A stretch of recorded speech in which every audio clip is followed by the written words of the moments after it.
the next day, we took our kids to this river. I was so excited to take them to this river. It was like an hour drive to the middle of nowhere. And first thing that happens when we get there is I open up the back door, and I look down, and my son is barefoot. I'm like, oh shit. You know, we're gonna have to go back, spend 2 hours, go back and get his shoes and come back.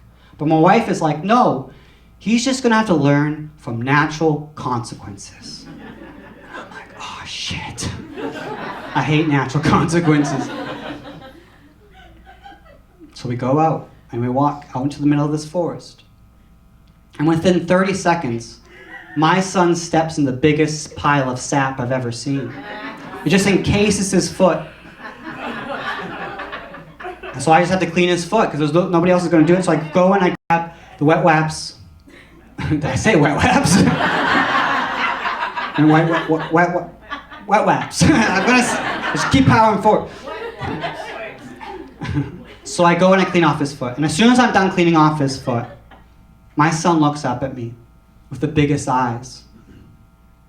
And he goes, I gotta poo. Are you kidding me? There's no washroom here, you know? There's just a bush. So we go use the bush. And I thought the grossest thing I was gonna clean off my son's foot that day was gonna be sap. I was dead wrong. Because my son loses his balance and with his clean foot steps back into his own poo. This has now become the worst day of my life. And I go and I grab the wet wipes, and there's only one wap left. I'm just breaking down. I'm just like, no, and there's nobody else around. I clean off his foot.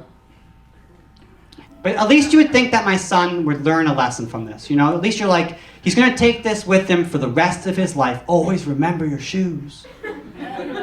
Wrong. He didn't learn a goddamn thing. Because he was just going through this forest, just going, sticky, stanky, sticky, stanky. This was the best day of his life. He's like, when can we do this again? So we go down to the river. We wash off his foot. Everybody downstream has no idea. We have a good time. Then we go back home. And as soon as we get home, as soon as I have cell service, I book a vasectomy. Yeah. Because I do learn from natural consequences.